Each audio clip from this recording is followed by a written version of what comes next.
Vasishtha sir ಬಗ್ಗೆ ಹೇಳಬೇಕು ಒಂದು ಪಾಯಿಂಟು. ಅವರು ನಮ್ಮ Raj cup season last time ಆಡಿದರು, ಬಟ್ 2 ಸೀಸನ್ ಆಡಿದ್ದಾರೆ.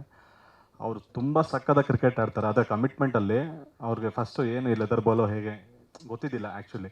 ಆಮೇಲೆ ರೆಗ್ಯುಲರಾಗಿ ಪ್ರಾಕ್ಟೀಸ್ ಬರ್ತಿದ್ರು, ಮತ್ತು ಆ ಕ್ರಿಕೆಟ್ಗೆ ಅಂತ ಪ್ಯಾಷನ್ ಅಂತಾಗ ತುಂಬ ಅಂದರೆ ರಾಜ್ಕುಮಾರ್ ಸರ್ ಹೆಸರು ಮಾಡಬೇಕಾದ್ರೆ ತುಂಬ ಅವರು ಟೈಮೆಲ್ಲ ಕೊಟ್ಟು ಬಂದರು. ಬಟ್ ಅದಕ್ಕಿಂತ ಹೆಚ್ಚಾಗಿ ಇವಾಗ ನಮಗೆ ಫ್ಯಾನ್ಸ್ ಕ್ರಿಕೆಟ್ಗೆ ಬಂದಿದ್ದಾರೆ, centre of attraction. Thank you ಅಣ್ಣ ಸೋ ಮಚ್ ನಿಮ್ಮ ಒಂದು ವೆಲ್ಕಮ್ಗೆ ಮತ್ತು ಪ್ರೆಸೆನ್ಸ್ಗೆ.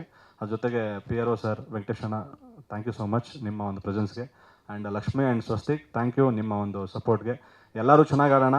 ಮುಂದೆ ಈಗೇನು ಫ್ಯಾನ್ಸ್ ಕ್ರಿಕೆಟ್ ಆಡ್ತಿದ್ದೀವಿ ಅದೇ ಹೀರೋಸ್ನ ಒಂದು ಸ್ಲಾಟಲ್ಲಿ ಆಡ್ಸೋಣ, ನೋಡೋಣ. ಎಲ್ಲರೂ ದೊಡ್ಡವರ ಸೀನಿಯರ್ಸ್ ಅಂತ ಬಂದಾಗ ಅವ್ರ ಸಪೋರ್ಟಿಂದ ಪ್ಲ್ಯಾನ್ ಮಾಡೋಣ. Thank you so much. And Anand audio special thanks ನಿಮ್ಗೂ. And media thank you so much. Vasishtha sir ಬಂದಿದ್ದಾರೆ. ಅವ್ರಿಗೆ 5 ನಿಮಿಷ ನಾನು ಮಾತಾಡಿದ್ದು, ಡೌಟ್ ಇತ್ತು ಬರೋದು. ಟ್ರೈ ಮಾಡ್ತೀನೋ ನೋಡೋಣ, ಇಲ್ಲ ಮ್ಯಾಚ್ಗಾರ ಬರಬೇಕು ಅಂದರೆ ನಂದು ವೆಡ್ಡಿಂಗ್ ಆ್ಯನಿವರ್ಸರಿ ಅವತ್ತೇ ಇಟ್ಕೊಂಡ್ಬಿಟ್ಟಿದ್ದಾರೆ, ನಾನು ಬರಲ್ಲ ಹಂಗೆ ಹಿಂಗೆ ಅಂದರು. ಸರ್ ಏನೋ ನೋಡಿ ಪ್ರೆಸ್ ಮೀಟ್ಗೆ ಟ್ರೋಫಿ ಲಾಂಚಿಗೆ ಬರಬೇಕು, ಈ ಕಾರ್ಯಕ್ರಮಕ್ಕೆ ರಘು ಮುಖರ್ಜಿ ಅವರು ಬರಬೇಕಾಗಿತ್ತು, ಡಾಕ್ಟರ್ ನಾಗೇಂದ್ರ ಪ್ರಸಾದ್ ಸರ್ ಬರಬೇಕಾಗಿತ್ತು. ರಘು ಮುಖರ್ಜಿ ಅವ್ರಿಗೆ ಹುಷಾರಿಲ್ದರೆ ಬರೋಕ್ಕಾಗಿಲ್ಲ. ನಾಗೇಂದ್ರ ಸರ್ ಸ್ವಲ್ಪ ಬ್ಯುಸಿ ಇದೆ ಸ್ಟುಡಿಯೋದಲ್ಲಿ. ವಸಿಷ್ಠ ಸಿಂಹ ಅವರು ನಮಗೆ ಕೊನೆ ಕ್ಷಣ 5 ನಿಮಿಷ ನಾವು ಹೇಳಿದ್ದು, ಆಯ್ತು ಬರ್ತೀನಿ ಬಿಡು ಅಂತೆಲ್ಲ ಹೇಳಿ, ಅವ್ರಾಗ್ಬೋದು ನಮ್ಮ ಚೇತು ಆಗ್ಬೋದೆಲ್ಲ ತುಂಬ ಸಪೋರ್ಟ್ ಮಾಡಿದ್ರು. ಇದೇ ಥರ ನಮಗೆ ಸಪೋರ್ಟಿವ್ ಆಗಿ ಇರಿ, ಯಾವಾಗಲೂ ಇರಬೇಕು ಅಂತ ಕೇಳ್ಕೊತೀನಿ.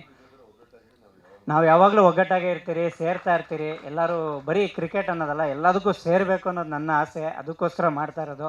ಕನ್ನಡ ಸಿನಿಮಾ ಬೆಳೆಸಬೇಕು, ಕನ್ನಡ ಸಿನಿಮಾಗೂ ಇರಬೇಕು, ಫ್ಯಾನ್ಸು ಇರಬೇಕು. ಫ್ಯಾನ್ಸ್ ಎಲ್ಲರೂ ಇದ್ರೇ ಎಲ್ಲ ಆಗುತ್ತೆ. ನೋಡೋಣ ಮುಂದೆ ಎಷ್ಟು ದಿನ ತಗೊಳ್ಳೋದು ಗೊತ್ತಿಲ್ಲ. 11 ಸೀಸನ್ ಆಗಿದೆ, ಅಷ್ಟೊತ್ತಿಗೆಲ್ಲ ಒಳ್ಳೇದಾಗತ್ತೆ. Thank you. ಪ್ರತಿಕ್ಷಣದ ಸುದ್ದಿಗಾಗಿ Zee Kannada news app download ಮಾಡಿ. Live TV, latest updates, entertainment, lifestyle, technology ಸುದ್ದಿ ನಿಮ್ಮ ಅಂಗೈಯಲ್ಲಿ.